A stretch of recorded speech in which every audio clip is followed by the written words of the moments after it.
All right, you ready for this? We are going deep on the Slumber Party Massacre movies. Oh, yeah. This is going to be good. At first glance, I mean, you think, oh, okay, slasher flick, girls, slumber party, a driller killer on the loose. Right. Typical 80s slasher. There's a twist. Big time. We've got all our sources right here, and let me tell you, this franchise, it's got horror, obviously, it's got satire, Hmm. and it's got some pretty unexpected feminist themes running through it. Yeah, you wouldn't expect it, would you? Like, you see the poster and you think, okay, typical slasher. Right, exactly. But then you dive in and it's like, whoa, there's a lot more going on here. Yeah, so we're going to break it all down for you, but first... Yeah, lay the groundwork. Exactly. So the OG film, you know, the one that kicked it all off, The one and only. was written by, get this, feminist author Rita Mae Brown. Yep, that's right.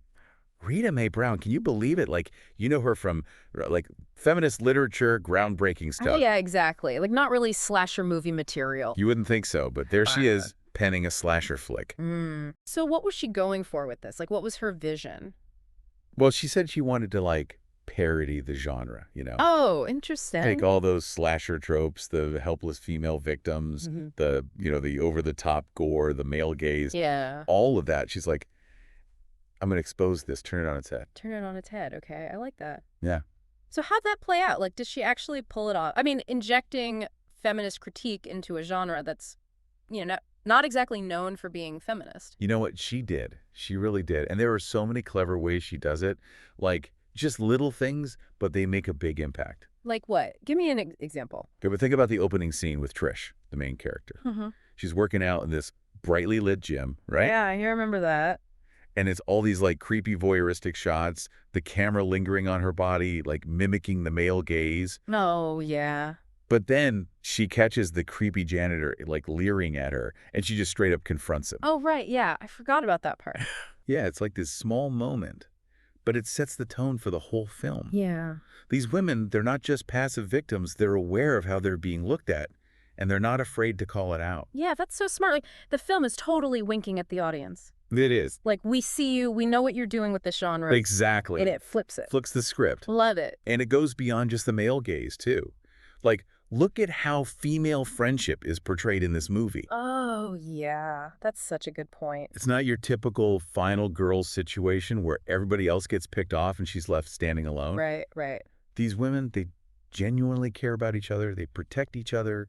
They're strong. They're resourceful. And ultimately, their bond is what helps them survive. That is so refreshing. Like, it's not just about individual survival. No. It's about collective resistance. It is. It's about women banding together in the face of danger. That's what makes it so powerful. And speaking of danger, we can't talk about Slumber Party Massacre without talking about, you know, the drill. The iconic drill. This drill. You can't escape it. So terrifying. Oh, it's brutal.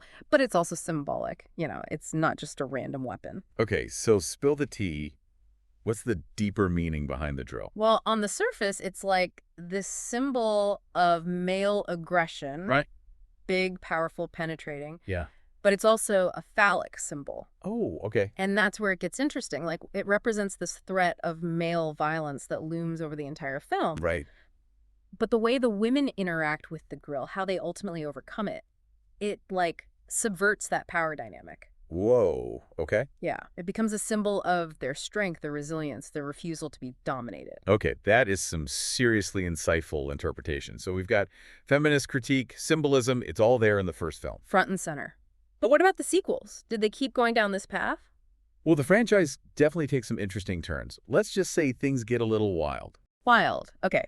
I'm intrigued. Tell me more. Remember all that subtle satire and social commentary from the first film? Yeah. Well, buckle up. Slumber Party Massacre the second chucks all that out the window. What? Oh, yeah.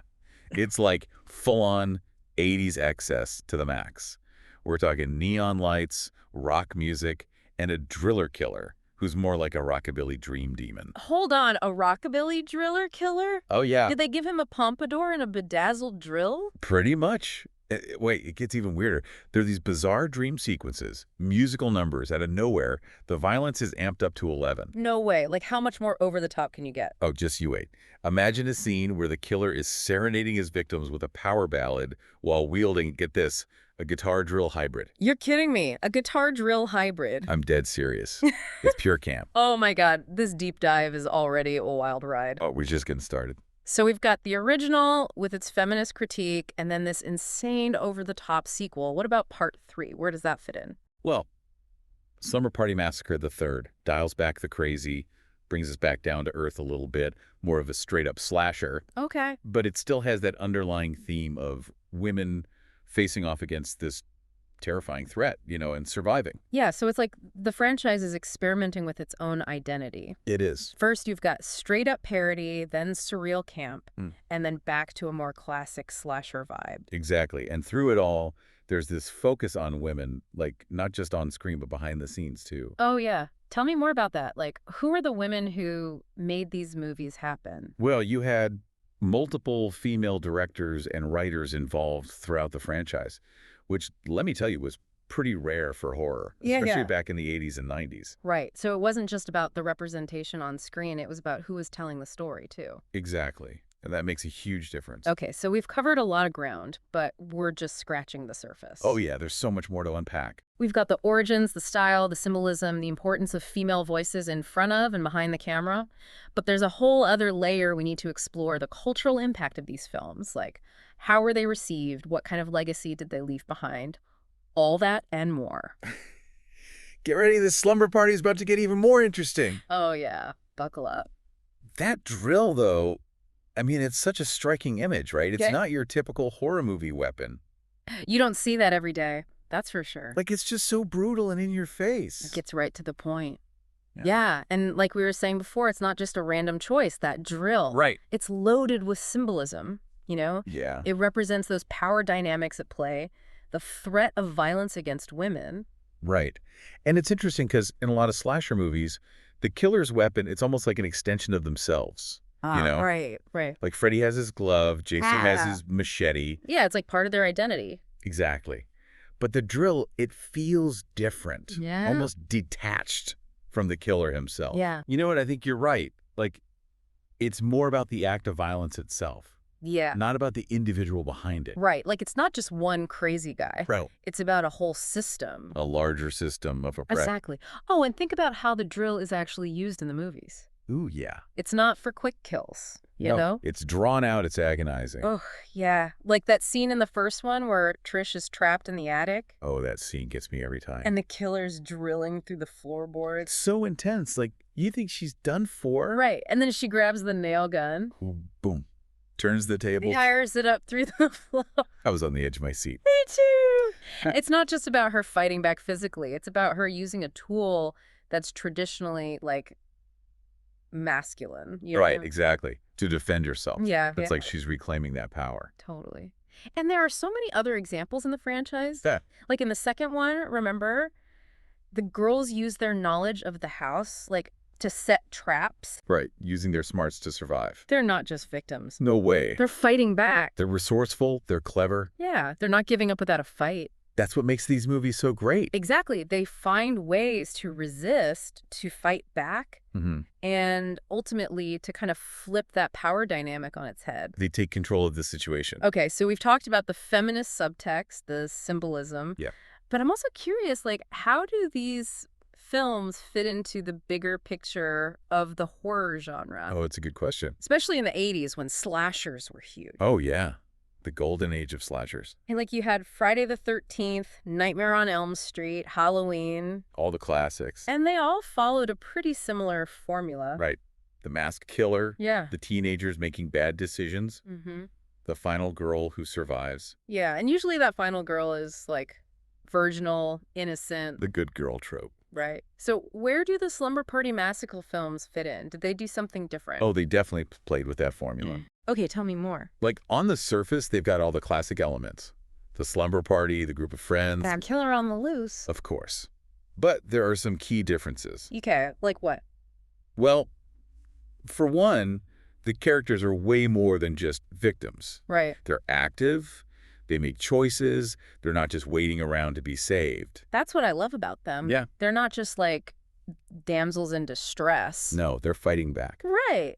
And their sexuality is portrayed in a more like real way, you know? It's not this black and white thing. Yeah, yeah. It's not about punishing them for being sexual or rewarding them for being like pure. Exactly. It's just part of who they are. It's more complex. More nuanced. They're challenging those stereotypes. Absolutely. I think that's why they still resonate with people today. Right. They're not just mindless slashers. They're actually saying something. They're about something. Yeah. So back in the day when they first came out, like what kind of reception did they get?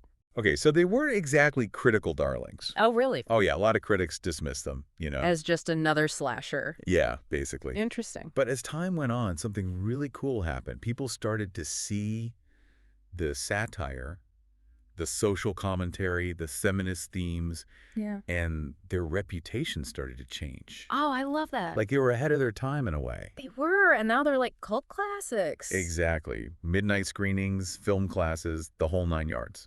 It's amazing how that happens, right? It is. What was once dismissed becomes, like, beloved. Totally. I think it's because they offer something different, you know. Yeah. They're not just about the scares.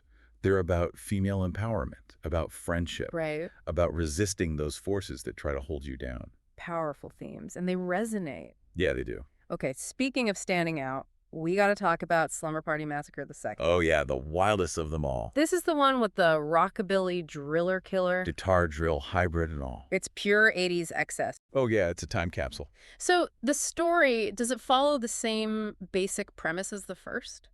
It kind of does, but it also goes in a whole other direction. Okay, I'm intrigued. So the main character, Courtney, she's actually Trish's younger sister from the first film.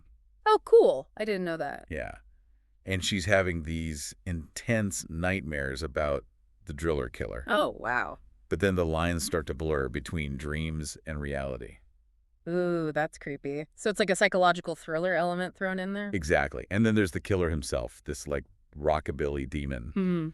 He pops in and out of reality. He manipulates things, sings power ballads. Seriously, that guitar drill hybrid is as ridiculous as it sounds? Oh, it's even more ridiculous. No way. He's got this clunky, like, impractical weapon, and he's using it to serenade his victims. It's hilarious. So good. So bad it's good, right? Exactly. But I'm guessing critics didn't love it back then. Oh, they hated it. Called it incoherent, nonsensical. But now it's a cult classic. Oh, yeah. Full-blown cult status. I love that journey. It's a wild ride. You mentioned the killer being like a demon this time. So is it a supernatural thing now? Right. It's not just a creepy guy with a drill anymore. This guy, he's got powers, you know. Oh, wow. He can warp reality. That adds a whole other layer to it. Yeah, it becomes more about facing your fears. Right. Like Freddy Krueger. Exactly. Okay, so we've gone from a feminist slasher to a rockabilly nightmare. It's been a journey. Where does part 3 take us? Okay, last or not least, Slumber Party Massacre the Third. Wrap it up for us. All right, so we're back to a more, down-to-earth kind of slasher with this one. Yeah, no more rockabilly demons. No, thankfully no guitar drill hybrids this time around. But it still keeps that Slumber Party Massacre vibe, right? Yeah, definitely. It's like a mix of the first film, that grounded suspense, but with a touch of that visual flair from the second one. Okay, so still stylish, but maybe a bit more toned down. Exactly. And it's got this early 90s aesthetic going on. Yeah. Oh, nice. So what's the story? Who are we following this time? Well, remember Maria from the first film? Maria. Yeah, she was Trish's friend, right? Yeah. And she had that weird premonition about the killer? Oh, right. Okay, so she's back. She is. She's all grown up and dealing with the trauma of that night. But guess what? What? There's a new driller killer on the loose. Oh, no. You're kidding. Nope. And Maria's got to protect her new group of friends. Whoa, that's cool. So it ties back to the original while also giving us something new. Exactly. And it's interesting because with a new killer, you'd think there'd be no connection to the whole rockabilly demon thing, right? Yeah, that's what I was thinking. Well, it's never explicitly stated, but there's some hints that maybe, just maybe, Okay, I'm listening. this new killer is somehow influenced by the events of the second film. Ooh, like some residual supernatural energy or something? Right. There are these little visual cues, dreamlike sequences that kind of point to a darker force at play. I love that. It's like they're leaving it open to interpretation. Yeah. Letting the audience connect the dots. Clever. So even though it's not as out there as the second one, it still keeps those core themes going. Oh, absolutely. Yeah. Strong female friendships, Women fighting back. confronting those fears head on. Awesome. And I gotta say, it's pretty impressive that this one was directed by a woman too, right? Yes. Uh, Sally Massacre. Second film in the franchise with a female director. I mean, that's gotta make a difference in how these stories are told. It does. It shows a real commitment to showcasing these strong female characters, you know? Yeah, having women behind the camera bringing those stories to life. Exactly. And that's part of what makes this whole franchise so special. It really is. It's like defying expectations left and right. You said it. Who would have thought a series about a driller killer could be this deep? Right. You never know what you're going to find when you start digging beneath the surface. So true. And that's what we do here on The Deep Dive. We take these movies, these stories, and we explore them, we analyze them, we unpack them. We get to the heart of it. Exactly. So thank you for joining us on this Slumber Party Massacre journey. It's been a blast. It has. But the conversation doesn't end here, you know? Yeah. Go watch the films, revisit them, think about them.